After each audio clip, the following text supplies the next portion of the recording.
Back on the air for another Under the Lights podcast presented to you by SYNLawn Alabama all season long. I'm Kyle Parmley, joined by Gary Lloyd. We are with Starnes Media, the Under the Lights brand on social media. Gary, I've got news for you. We are awaiting the impact of Tropical Storm Francine this week. I cannot wait to see how that impacts this Friday night. Francine can stay away Friday. Hey, I was wet enough at Herdmont Park for that first half. It was just like it wasn't like an absolute downpour, but it was just, enough to ruin your stats and just generally be annoying. So if Francine could go ahead, come a little early, get out a little early, that'd be great. Rain may be in the forecast later this week, but one thing you would not have to worry about rain when it comes to SYNLawn of Alabama, our presenting sponsor for the Under the Lights podcast, bringing it to you all season long. SYNLawn of Alabama is your go-to for all things artificial turf. Whether you're looking to upgrade your backyard, create a pet-friendly space, or enhance your golf game with a custom putting green, SYNLawn has a solution for you. With top-notch installations for both residential and commercial use and wholesale turf sales, SYNLawn of Alabama is the premier choice for artificial turf in the state. Call 205-590-9549 or visit the showroom at 2018 Old Montgomery Highway. That's SYNLawn. Artificial grass never looked more natural. Gary, we want to talk about this big win for Hewitt-Trussville last week. It was a sloppy one. You mentioned the rain that we had last week that we dealt with, but the Huskies come up with a 18-14 win over Vestavia Hills to kick off region play. I was out there. It was not the most scintillating display of offense that I've ever seen, but Jacob Serena's 14-yard touchdown catch with 20 seconds to go gives Hewitt their only lead of the game, but that was all it took as they get the win. What were your impressions from kind of digesting what we saw that night? I guess my digesting it, like I have more questions than anything, mostly about Vestavia Hills. We've talked about what their schedule is like all year, and you kind of said it. You kind of said, I think we're going to have a ball game, and we did. Was Hewitt just not clicking, or what did Vestavia do to kind of limit them? I know maybe they've had some guys out. Like, what was Vestavia's game plan for slowing down Hewitt-Trussville? Because it seemed to work. Well, not having had this conversation before the game, I tweeted at halftime when Vestavia was leading 7-0 that Buddy Anderson would be proud of this performance. And obviously I meant that in a couple ways. Like, number one, like Vestavia was playing well, but number two, they were playing an older style of football that Buddy Anderson kind of like that reminded me of a lot of the way that they used to play ground and pound. We're getting a few yards at a time. We're just going to milk the clock, get first downs, play really tough defense. And not having known that, I talked to Coach Robert Evans after the game, and he said that was exactly the game plan. They wanted to shorten the game. They wanted to control the possession, and they did that for the most part.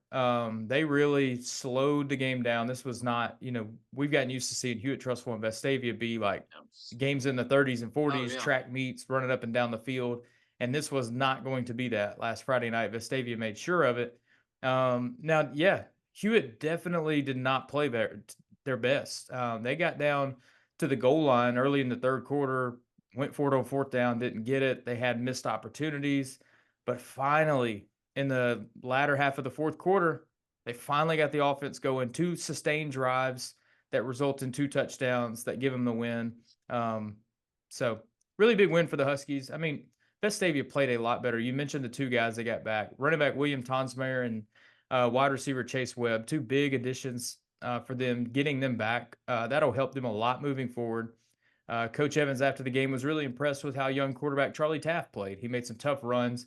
I mean, I think he got credit for 26 some odd carries in the game. Like he was carrying it a lot. Now he's not near the stature of John Paul Head where he could just truck people, but he's a good physical runner, and you look for them to only get better. So I do think it was a step in the right direction for Vestavia, and this was a game that Hewitt they got to exercise some of that competitive grit, and they came out on top. Yeah, that's. I'll be interested for sure in Vestavia Hills. Falling to 0-3, 0-1 in the region. You start off with a region loss at home. You're a little bit behind the 8 ball. Your playoff chances aren't over or anything like that. But you were right there, and seems like you said, they're going to keep getting better and better each week, especially with those guys back. And then Hewitt-Trussville, just absolutely hugely important to get a road region win. It doesn't matter, if that's Vestavia Hills or Thompson or anybody else. Like it's a road win, it's a region win, and you've checked one off that box, and then you get to come home this week. So really, really big win, finding a way to win in the last waning seconds of that game. So you had another exciting one. Like you said, it wasn't scintillating, but it was close. So that under the lights game of the week has been really good to you so far. Yeah, 3 straight to start the year. Under the lights game of the week has delivered in a great way. We'll talk about the one this upcoming week a little bit later on, and hopefully we can get to 4 in a row. Now, if you're wondering, I get a lot of texts. Gary gets a lot of texts. Who's going to what game? How do we follow such and such? I always post stuff on X from the game that I'm at. Gary does the same. We always kind of retweet some stuff that we see along the way, but follow at underlights365 on X all Friday night long. That account keeps you up to date on all the games that we've got going on and are following and keeping up with.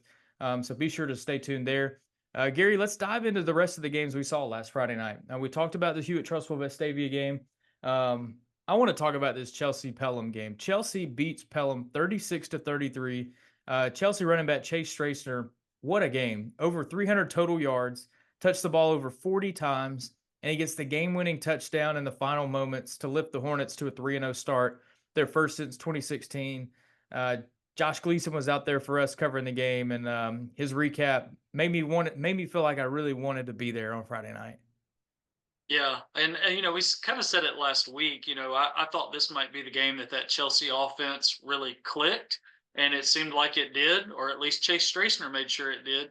And defense had been just unbelievable the first 2 weeks, and gave up a little bit in this back and forth kind of game. But I mean, if anything, you're off to a 3-0 start, and you've shown you can win in multiple ways already. You can win a 15-14 comeback win. You can win a 36-33 kind of shootout of sorts. And so yeah, another 3-0 start for the first time in what did you say, 9 years for Chelsea. They're really enjoying being back in 6A so far, and Chase Straisner is going to get all the kudos, and deservedly so. I mean, more than, like you said, more than 300 yards. I think he scored 4 touchdowns. But Miller Bauman, quarterback, I wanted to touch on this. He was 16 of 22, incredibly efficient for 127 yards. That game-winning drive where Chase ends up punching it in with 3 seconds left or something like that. Bauman was 4 of 4 on that drive, so he was huge. And just can't say enough about head coach Todd Cassidy and the way that team is playing for these first 3 games. And they get is it this week they get off, and then next week they'll have a chance to move to 4-0 playing Calera. So just an incredible start for the Hornets. Yeah, I want to dive in on one more game. Let's talk about the game you were at. This will start our 7A Region 3 run through here. Prattville beats Oak Mountain 35-28. Gary, I gotta say, you were right about this Prattville team looking the part. I'll be honest, like Oak Mountain did a really good job, it seemed like, of even making this a game when it looked like Prattville was kind of ready to put it away in the second half. But Prattville wins by a touchdown. Will Odell didn't quite get to the 500 yards that I predicted, but he still had a really good night. Just kind of break it down for us. Big plays. Got to stop the big plays. When I talked to head coach Shane McComb after the game, that was kind of the story. And they're without a big time corner in the secondary right now. And first half they give up. I think Prattville's second snap of the game was like a 77-yard touchdown pass, just a bomb, just completely deflated Herdmont Park. And then Oak Mountain kind of settles in, kind of I don't want to say stop the run, but they weren't giving up the big play. And then 20 seconds left in the half, you're looking to go in down, 14-7, just down 1 score, and they give up a 78-yard touchdown pass right before half. So they go in down 20-7, and then they started the second half. They went right down the field and scored, kicked a little pooch kick, recovered it, went right back down and scored, tipped the lead 21-20. And I said, okay, we got a game. So yeah, they definitely didn't quit. And then late. Tristan Blackman for Prattville. Hopefully you'll get a chance to see Prattville in one of these Region 3 games this year. Incredible running back. Does not look like a running back. He looks like a daggum linebacker. Like, in the what's the Adam Sandler movie where they're playing football? The prison movie. Oh, longest yard? The longest yard. Like Stone Cold Steve Austin's in that movie, and they're handing him the ball to run. That's Tristan Blackman. He is a bull with the ball in his hands, and he's got moves too. He's just I don't know. He looks like a 6'2", 200 kind of running back, and I mean he goes for nearly 160 yards. Kept the chains moving, and yeah, so Oak Mountain had a lot of fight. You just got to eliminate those big plays, and if you slow them down a little bit on those big plays, I think Oak Mountain's right there, maybe wins the game. So those guys, you're discouraged because you lose a home game in region, but like I said, they're a little thin in the secondary right now, and then post game, I'm watching, kind of watching their little huddle up, where I kind of gear myself for my sports photo after every game, and running back Marty Myricks is standing up, and I couldn't quite hear him from where I was standing, but you could tell. I mean, he kind of led the team right there before Coach McComb spoke. He's up there talking to the guys, and not like it wasn't berating. You could tell he was trying to lift spirits, right? And so I think this Oak Mountain team still has a lot to look forward to. It's just one game. It was a big game, tough game. But I think there is a lot to look forward to in year 2 under Shane McComb, and certainly, I know they're out of our coverage area, but I think Prattville is maybe going to make a name for itself a little bit this year. I don't know if that means they upset a team that they're not favored against. Maybe it means a playoff spot. I don't know, but they've got a lot of dudes, and they look like they're going to be competitive all year. A couple other 7A Region 3 scores. Hoover thumps Hillcrest 35-6. That was really impressive. The Bucks score 5 touchdowns. 5 different guys get in the mix. And then the other Region 3 score, Thompson beat T County 47-7. So that's your update on Region 3. Run through several more scores from our teams. Mount Brook 23, Hueytown 21. Anderson Roberts' late field goal gets it done. Homewood rolls to 3-0 with a 49-21 win over Mortimer Jordan.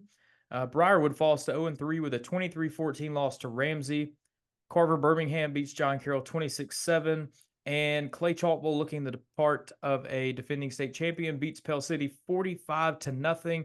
Those Friday night highlights brought to you by SYNLawn of Alabama, as is the podcast. Gary, any final thoughts on what we saw last week? Just Hoover. Wow. I know Hillcrest is coming up to 7A, but the way Hoover lost that game against Spain Park, and then you turn around and go on the road to a place you haven't been, Hillcrest Tuscaloosa, and they're a very tough team. Coach Mitchell down there does a great job, and I that was the game that we were kind of like, what might happen? You don't know what way it's going to go, and I did not expect 35-6. Hoover is obviously talented, and we thought they had a chance to win the game, but to go down there and do that, quarterback Mac Beeson was great in the passing game and the run game. I think maybe all 5 touchdowns were by 5 different guys. So kind of not unlike what I said about Prattville, watch out for Hoover. They seem to be really good this year. One more thing before we officially turn the page to week 4. Let's talk to this week's interview segment. Hewitt-Trussville senior wide receiver Jacob Serena is going to join us here on the Under the Lights podcast presented by SYNLawn to talk about the thrilling win over Vestavia Hills last week. All right, we are glad to be joined this week on the Under the Lights podcast presented by SYNLawn by Hewitt-Trussville receiver Jacob Serena. Jacob caught the game-winning touchdown pass with 20 seconds to go to beat Vestavia Hills last Friday night. Jacob, that was a wild game on Friday. A lot of a roller coaster of emotions, I would say. Yeah, that definitely a crazy game. Our offense started off a little slow, but we caught the stride when we needed to. So, what was Vestavia doing all game that maybe gave y'all a little bit of a fit till the end? Yeah, they were loading the box. Like we thought the run game was going to be pretty strong against them, and so I mean they started loading the box with their linebackers, and started giving us tough looks at the offensive line and running back position. And that's why I think on that last drive we relied on the pass game a little bit more heavily, and it started working for us, getting those one-on-one matchups, winning some catches and stuff like that. So I think honestly, they're just loading the box, being physical up front is really what gave them the edge throughout the game, right up until that last drive. So Well, tell us about that last play. You guys were getting down to it. It already converted a 4th down on that drive. I mean, it yeah, was looking hairy for a little while, but take us through that last play. yeah. So they call trips right, and so we have 3 receivers out to the right side of the field, and we're kind of doing a sprint out to the right pass, looking for. We have a corner route in the end of the back of the end zone that we're kind of looking for. That's his first read. It didn't seem to be there, and their safety kind of sprinted over with that corner route, and just left a wide open gap in the middle of the field. And Noah going through his reads, didn't see anything else open, turns to his left, and I'm wide open right there, running through the middle of the field. Found me at the perfect moment, put it where he needed to put it, because there was a guy right in front of me too. And so great ball, and I just think that chemistry between us two kind of led to that touchdown. So What is that kind of like being on the road, a big region game? I know it's the opening region game, but you can't discount how important a game like that against the Vestavia Hills is. What is that feeling like on the road when you catch a game winner like that? it's always awesome to win on the road, especially like 7A Region 3. It's going to be a tough game every week. So Vestavia is always a good game. It's always nice to go into Vestavia and get a win, especially away. And so it's a good feeling to start off region play 1-0, because I think honestly that just gives our team confidence going into the next week. Hoover coming up this Friday, so I think that's a good win. Like no matter who wants to say what about it, that's a good win for us, and as a program, that's a good win. And it just shows that when adversity strikes, we can fight through it, and we can strike when we need to strike. So What does that say about a team when I mean, you guys love putting up points. Y'all want to score 40, 50 points a game, and then Vestavia last Friday, their game plan was designed to allow nothing of that sort. So what's it like when, I mean, it is frustrating as can be. You struggle to move the ball all night, but find a way to get one done in the end. Yeah, they game planned pretty well. I'd say they on offense, they ran the ball, ran out that clock, limited the time that our offense could have the ball. I think our defense played outstanding. The first half, the run was tricking us up a little bit, but then I think that second half, our defense played outstanding, getting huge stops when we needed them. And so our defense playing crazy like that allowed our offense to, make the plays we needed to make, giving us that momentum when we get those 4th down stops. And we get all those things. We looked back at it on Sunday, and there's so many things that went into that win, not just me and Noah's throw and catch. It was, when they were kicking a field goal, our outside linebacker, Denarius Crawford, got them to jump off sides. And so they moved back and then have to punt it away. Chauvin and Denarius Crawford get a tackle behind the line of scrimmage on 4th down. They turn the ball over on downs. I mean, there's huge plays that go into it, go into that win more than just the throw and catch at the end. So You sound a bit like a coach, Jacob. That's it. Coach Floyd, he does a good job, letting our team know, building that team chemistry and just, the team aspect of it, not just any single bit of I or me. It's we over me at Hewitt-Trussville. So. Yeah, I wanted to ask this, like you're one of the more experienced guys on a team that has a lot of youth, a lot of really good youth, but how do you kind of approach that role being an older guy from like a leadership standpoint? Yeah, it's definitely different. I mean, we have a whole new offense kind of this year with a new offensive line, new quarterback, some new receivers. Me and Dylan, and I think one of our offensive linemen, really, Mason Holloway, are like three of the only people that really started and got substantial reps last year on this offense. And so it goes into a role. And, we have to be the leaders on that team. Some guys haven't been in the scenario where it's 20 seconds left and we got to score. They haven't been in that scenario before. CJ Davis is coming from 8th grade middle school games. This is his first freshman year varsity starting. So it's definitely different for him. And, we just got to be positive towards these guys and, be uplifting on the sideline and, explain, some stuff when it's happening and it's going on. Help these guys out and walk them through it a little bit. But also being humble through it and not, bragging and being like, oh, I've been here before, I know what to do. But, being a team through it all. So what do we expect this week? I mean, Hoover's coming to town. That's a huge game for you guys. And y'all got them twice last year. So that the other sideline, they're going to be really fired up for this one.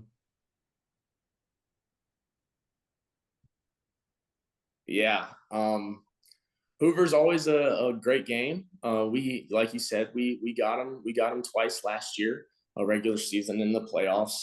But last year, it doesn't really matter. Hoover has a similar defense to what they had last year. A couple new faces, but similar defense. Their offense is a little new with a new starting quarterback. But I think that just going into this Friday, it's just another opponent. Coach Carroll loves to say faceless opponent. We're not playing anybody for who their name is, who they are. We're playing a new opponent every single week, and we're not looking at their fans. We're not looking at their players, their coaches, who they are, what's happened with their team throughout the off season. So, we don't care who we're playing. We're playing to win, and we're playing to beat them by 40. So. I gotta ask you something off the field. I know you did that little Cahaba Sun football get to know in the off season, and yeah. you mentioned the Legos. What's the biggest one you've ever built? How many pieces? It's actually downstairs on my dresser right now, and it's over 1,000 pieces. I built it once when I was a little kid. And then, my mom tore it down, and then I built it again just recently. And it's sitting on my dresser. It's over 1,000 pieces, and it's this big base with a bunch of characters. So wow. I don't have that kind of patience. 1,000 pieces. 1,000. Yeah, it took a little bit. It was over the summer, I think. So I mean, I had time, but it was definitely a daily thing. Yeah. What's the outlook for Penn State this fall? I'm looking at their schedule. They got quite a stretch coming up in October into November. Yeah. Last weekend was a little bit of a scare. Ooh. We played Bowling Green. Bowling Green. And it's 17-7. And I'm like, what in the world is going on? This is Penn State playing Bowling Green at Penn State, and they are losing by 10 right now. And that's what that whole weekend for me was scary. I mean, going to Friday, Hewitt plays a close game. Penn State plays a close game. And then my family's Bama fans. Bama plays a close game. Auburn plays a close game. It's like, what is going on this week with close games? Yeah, man. Well, I hate to break it to you, but I'm expecting another close game between Hoover and Hewitt-Trussville this Friday night. So yeah, I think it'll definitely be a close game. Yep. So, all right, that's Hewitt receiver Jacob Serena. Jacob and the Huskies will look to go to 4-0 against Hoover this Friday night. Go check them out at Hewitt-Trussville Stadium. It should be a fun game. Jacob, we really appreciate you joining us on the podcast this week. Thank you, guys. Thanks so much to Jacob for jumping on with us. That was an awesome win last week. Fun to hear from him. And that will lead us into our top performers from last week. We're going to announce the player of the week here in a second. Let's run through the 4 nominees that we had. By the way, you can vote for the player of the week on the Under the Lights X account, Twitter account, at Underlights365. We post it late Friday night after all the dust settles. Here's who we had last week. Chelsea running back Chase Strachan, we talked about his game, 300 yards, 4 touchdowns. Hewitt wide receiver Jacob Serena, who we just heard from, he had that game-winning touchdown grab. Homewood wide receiver Tamon Felton had a big night. 161 yards on just 3 catches, or on 4 catches. 4 catches. He had 3 touchdowns. 3 touchdowns. That's Yeah. still a really good percentage, catch to touchdown ratio.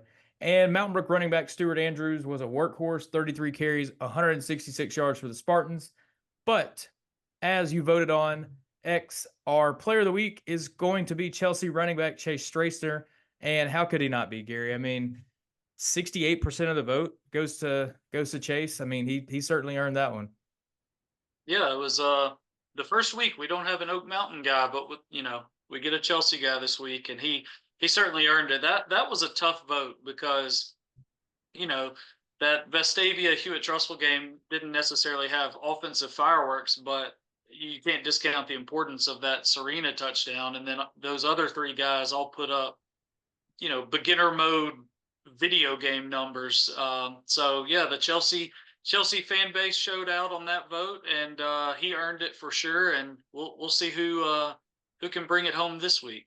So 3 weeks in, we've had 2 Oak Mountain guys, 1 Chelsea guy. The 280 corridor is dominating the player of the week vote so far. So everybody else, if you got a player from your team or your area in the player of the week vote, you got to help him out. We got to get some. We got to spread the love here a little bit. But Gary, I want to throw in one more. He wasn't in the player of the week poll, but just an observation I made last Friday night. Owen Simpson from Vestavia Hills is a really, really good kicker and punter.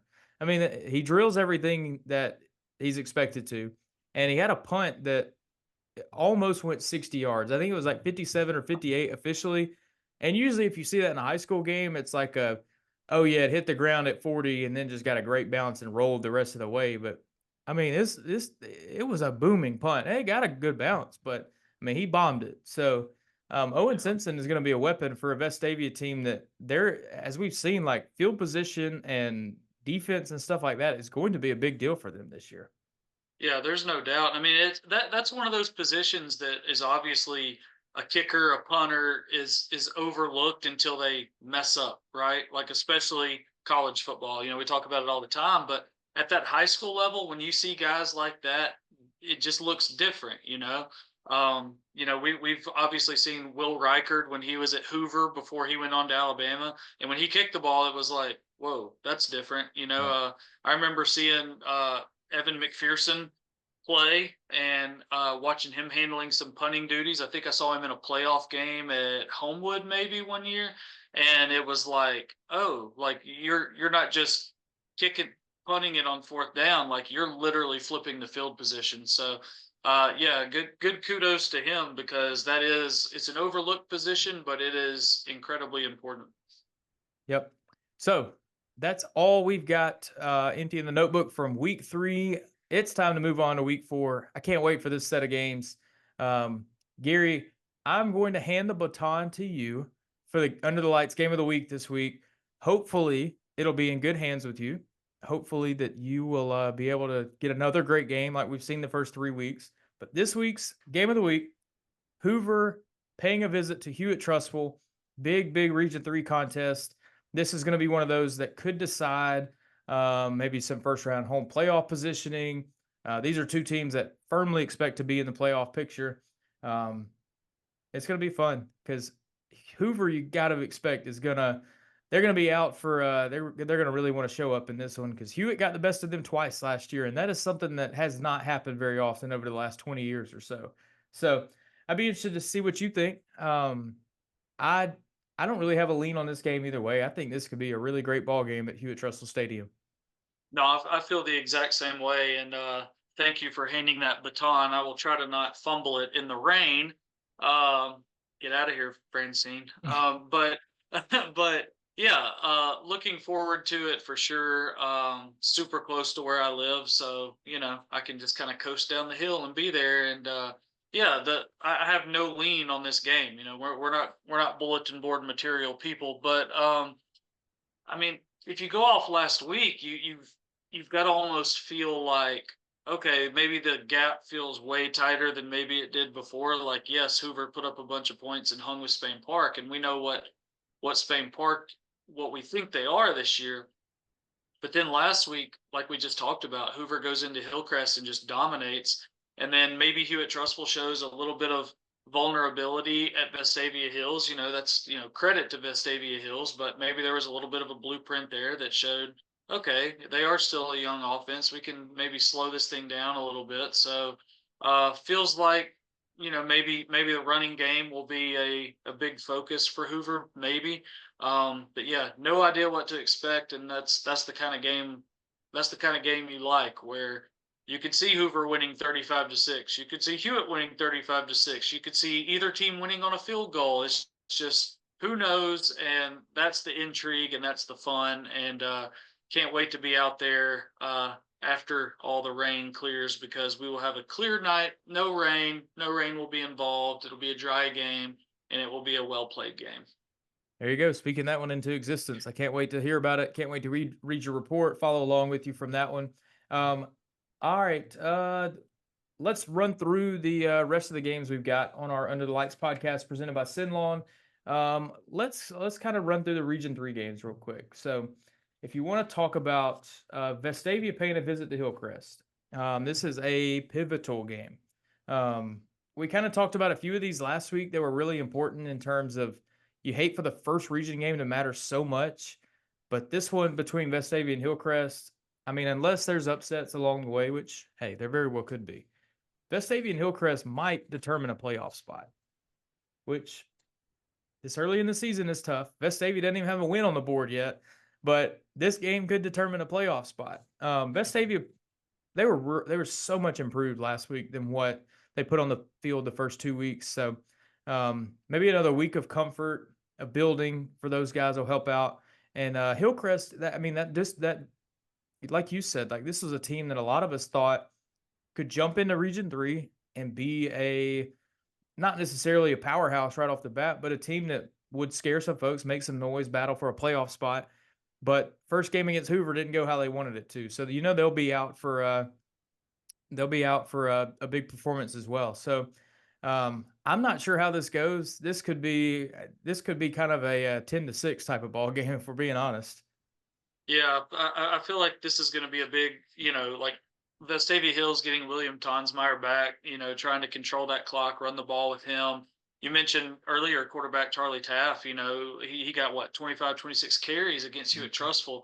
And then on the other side, Hillcrest, Hoover holds them to 6 points, but running backs Jacoby Harris, I know, and Christian Ritchie both had pretty good games against Hoover. They got some yards. So I think this might be a game that gets over pretty quickly with a lot of running. And yeah, both of these teams will be scratching and clawing to win this game, because you certainly don't want to go down 0-2 in the region to start. Yeah, you really don't. So big game out there. I mean, one thing that's been really interesting talking to Coach Robert Evans about this Rebels team is they're 0-3, but everybody that knows anything about football knows that they're not 0-3 bad, right? But there is something to be said for, like, they haven't had anything to make themselves feel good about things. Like, there's at some point, like, confidence matters, psyche matters, and right now it's just been 3 dispiriting defeats. So where does that boost come from? When does that big play happen that finally sets the trajectory for this Rebels team to kind of get to where they know they have the potential to be? Like, I think most people would sit here and say, like, they're not as good as they were last year, and they just lost so many key pillars to those teams that they weren't expected to be what they were. But at the same time, they're not 0-3 bad. They're not cellar dwellers. They're not any of that. But they haven't had anything to hang their hat on to look at, like, hey, look, this is what we could be when we play up to our standards. So whenever that moment does come, maybe it comes this week against Hillcrest, I think that'll be a big moment for Vestavia to kind of get the season rolling a little bit. I agree. Totally agree. All right. What else we got in Region 3? Oak Mountain paying a visit to Thompson. Pretty daunting challenge for the Eagles. Yeah, I mean, this is, that's what Coach McComb said after the game is, they're going to go and compete, and, you kind of let the chips fall where they may. And what I like about this Oak Mountain team, even though Thompson has more I mean, Thompson has more talent than Oak Mountain. They have more talent than just about anybody. But you kind of saw it against Prattville. There's no quit in this Oak Mountain team. You know, they're willing to try some stuff to get the ball back and give it to that offense that's been clicking obviously a lot more to start this year than at any point last year. So I think they're gonna go down to Alabaster and you know, throw the proverbial kitchen sink and see what the scoreboard looks like at the end of the night. You know, it's probably too hard of a task to ask for a win, probably, but you never know. And I know all I know is they'll go down there and compete and you know won't hang their heads if they lose this game. So tough ask to go to Alabaster and win, but they'll definitely compete and try to get better. No doubt. All right, Gary, let's run through the rest of the games that we will be keeping an eye on. Another one of those 0-3 teams, Briarwood, paying a visit to Carver. I was out at Carver last week, saw them beat John Carroll. I think this is an opportunity for Briarwood to get their first win if they play well. So last week, you know, Briarwood drops down to Ramsey 23-0 early, and they made it interesting at the end. Like, they didn't quit. They didn't, you know, pack up the tents and go home. But this Lions team, you know, they've been struggling without star two-way player Luke Reynolds, and they really just kind of they need something to go right for them at this point. Yeah, be interested to see if he's back or not this week. I don't know. That seems like a week-to-week game time kind of thing. We'll see.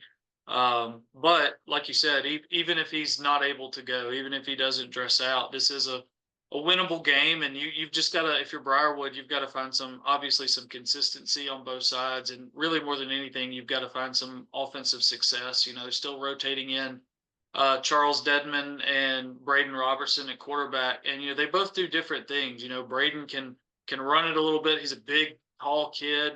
He can throw it as well, and then Charles is I mean, he can fling the ball deep. You know, he's a lot shorter than Braden, but so they both bring positive attributes. It's just getting them both to click and see who can separate, or both of them make each other better, and you know, find some guys down the field and really get that running game working. If Luke Reynolds isn't able to go, you've got to find a way to move the ball on the ground. So a good opportunity, a needed opportunity for Briarwood this Friday. Yeah, they'll have to contain the big plays, and if they do that, I like the Lions' chances. Another game in that Class 5A Region 5, John Carroll, 0-3, playing host to Hayden. John Carroll, just like we've said, these couple 0-3 teams, if they can get something to go right, that's great. You know, getting to see John Carroll firsthand last week, they're battling some injuries. They're short some guys. They already are one of these teams that has to play so many guys two ways. But I'm telling you, Mike, there are some pieces there. Like Garrett Barnes throws a really good ball. If their offense can just kind of get in a rhythm and get some positive momentum rolling, and Garrett has some guys open, like he could throw a great ball. And you got some players like Karan Wright and Aubrey Walker that are fantastic skill players in the backfield and out wide. So if John Carroll can come out and kind of clean up some of the mistakes that I saw them make last week, there's an opportunity to get win number one.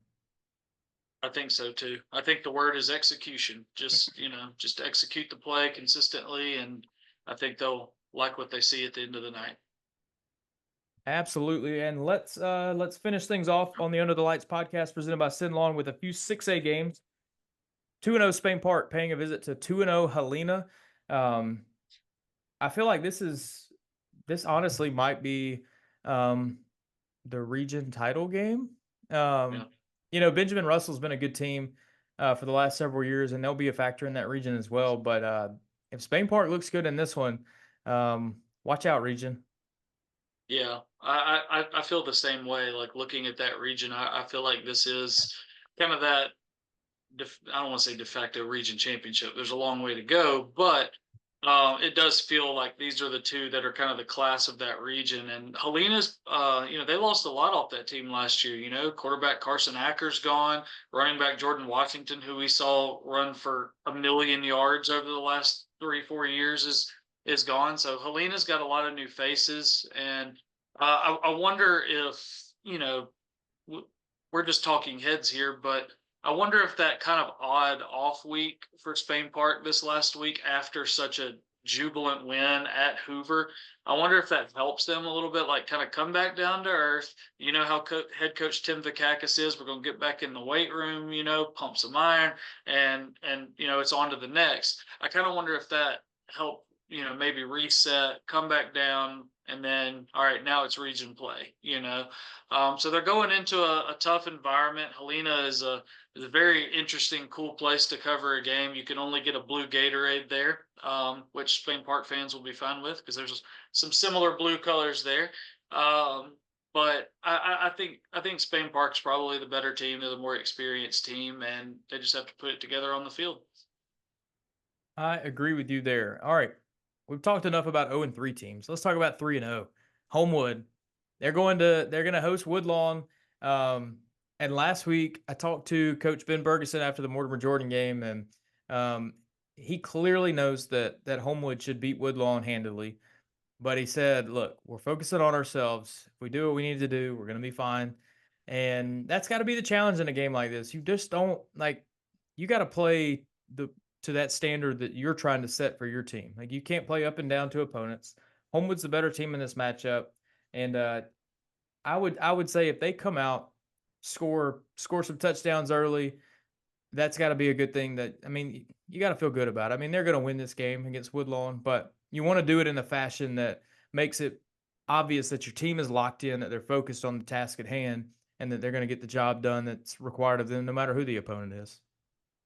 Yeah, you remember, after I covered that Briarwood at Homewood game, Coach Bergeson after the game was talking about, wanting to find that kind of offensive success, consistency in the second half. Because the first two games, they kind of, the first half and the second half, it was a tale of two halves, right? Like, first half, we're kind of explosive. Second half, we kind of laid down a little bit. They certainly didn't lay down at Mortimer Jordan. So he kind of found what he was looking for there. And so this kind of feels similar. Woodlawn's 0-3. I like Coach Clarence Williams over there and what they're trying to build. They've 0-3, but they've competed the best they can, and I think they're going to come in and really try to steal one. So, like you said, it is coach speak, it is hyperbole, but Coach Bergeson's right. You focus on yourselves, take care of what we need to do, and we'll win this game. I think what you'll want to see is, get out to a good lead by halftime kind of deal, and give Will Myers and that number one offense another drive or two in the third quarter probably, and show that, hey, we can sustain it. We can still do this in the second half. We're not laying down, and then probably get a lot of guys in and kind of cruise. But yeah, very, very good Homewood team this year for sure. Yeah, that trio of Will Myers at quarterback, Evan Osbert running back, Kylan Newell receiver, that's going to be hard for anybody to stop. And even when Tamon Felton. Exactly. And when you have guys like Tamon Felton step up and have big games to go along with that, super encouraging for the Patriots. Let's see if they can keep the momentum rolling. Gary, let's wrap up with a couple of 6A Region 6 games. Mountain Brook gets into region play for the first time. They host Pell City. This Pell City team has been quite it's been a little confusing to look at the results the first few games, but obviously Clay Chaltville took care of business last week against them. So I would want to say this is an opportunity for Mountain Brook to come out, execute, and notch a solid win. But with these Spartans, man, they like to make it interesting, I think. Yeah, I think this is a week where the game's not so interesting, to be honest. I think Mountain Brook, I think this is a take care of business kind of game. Like you said, Pell City's been kind of confusing, but I don't know that I haven't seen them in person, so don't get after me, Panthers fans. But I don't know if this team is quite as there as last year's team was. That team finished, I think, 1-9, but they really competed in a lot of games, and I think this is a game that Stuart Andrews and Hoffbauer at quarterback, I think they're going to take care of business and get this region win number one out of the way quickly. And the Mountain Brook, the last 2 weeks, the second half has not gone well for them. Against Parker, it was their demise, and against Hueytown, they were able to rally back and win. So 4 quarters of football will be the goal there for the Spartans. And then finally, the 3-0 Clay Chaltville Cougars will play host to Shades Valley in a region game. This Shades Valley team's not bad. Clay Chaltville, if they want to, if they want to, take care of business, they're going to have to come out and play well, because this Shades Valley team is, while inferior in talent, Clay Chalkville is, I mean, they're a good team. They gave Oxford a competitive game for much of that game last week. The final score kind of got out of hand. But this Clay team, from what we've seen through 3 games, they look pretty dang good. Yeah, I'm right there with you. I mean, Shades Valley was, they kept it close with Leeds. I know that's like a classification down, but we know what Leeds is and how good they've been. And then, yeah, like you said, if you're just a final score looker, you would say, okay, Oxford rolled 45-21, but that's not the story of the game. That game was, like you said, close for much of it and kind of got out of hand late. And Oxford might be one of the best teams in all of 6A. So this Shades Valley team will come in looking to pull the upset. And Clay Chalkville's, got to be on its P's and Q's at home, and can't overlook anybody. And who knows, you might get you might, I'm not saying you will, but you might see some new helmets from Clay Chalkville this Friday night. And I know I was there when they revealed them last week, and the guys were fired up for that. And Coach Stuart Floyd said, these helmets don't win you games. They just make you look good while you're doing it. So there's a lot of focus at Clay Chalkville right now on effort and hard work, and not looking at scoreboards, and you're just, hey, every single day you work harder than you did the previous day, and everything else will take care of itself. So I think that's got to be the mindset this week for them, to get a win over a team they should beat, but is kind of a sneaky good team. All right. I think that's those are all the games we've got to talk about. Gary, like we mentioned, you'll be at the Under the Lights game of the week, Hoover at Hewitt-Trussville. Stay tuned for where I might show up. Still a little bit TBD. I may show up in multiple spots. We will just have to see. So we've driven down the field with all those. Time to wrap it up with our goal line stand. Gary, which of our 0-3 teams that we talked about gets their first win this week? That's John Carroll, Briarwood, Vestavia Hills. Which, if any, get win number 1 this week? I think it's tough for all of them, honestly. But the team that I would lean toward this week is John Carroll. They're the one out of those 3 that play the home game, and they're playing host to Hayden. And they raced past Hayden last year. I know there's Carson McFadden's not at John Carroll anymore. It's a different team, but I think this is a week that they kind of put it all together and do enough to get that first win. And I mean, really, you need that win. Region game at home. You've already started out 0-1, so I think it's John Carroll. Where are you going? What do you think? I tend to think Briarwood is the most likely to get their first win.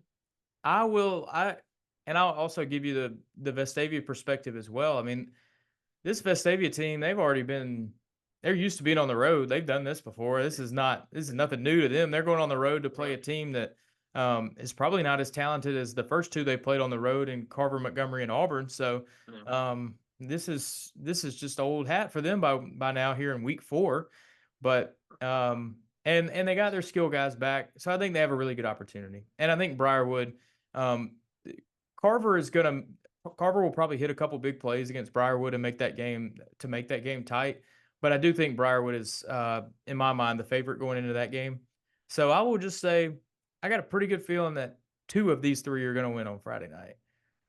I'd be fine with all 3 winning, but I think at least 2 of the 3 are gonna get their first win this week. That's very politically correct of you to ride the fence a little bit. I didn't say which ones, did I? But all right, so that's our Under the Lights podcast presented by SYNLawn. Like we said earlier in the show, if you want to know what's going on Friday nights, Under the Lights 365 on X, that's where you need to go to keep up with everything. Under the Lights on Facebook, Under the Lights 365 on Instagram. We've got different kinds of content coming out on those pages throughout the week, all week. I think if I was looking at the plans right earlier this week, if you're on Facebook, you see some band pictures, some cheerleading pictures. If you're on Instagram, you saw some highlights from last Friday night. We got all kinds of stuff going on, man. So Gary, if you haven't already followed all of those social media channels, you need to do it. Hey, I've been on all of them since July in preparation for this year. if you folks listening and watching this podcast aren't yet, you got to find them, because that's absolutely your go-to on Friday nights, and certainly all of it packaged together in that emailed newsletter on Saturday morning that you put out. The email on Saturday morning is also a big hit as well. You mentioned go-to. SYNLawn's your go-to as well. We want to thank them for presenting the Under the Lights podcast this fall. Gary, I guess I'll see you soon. I'll see you soon.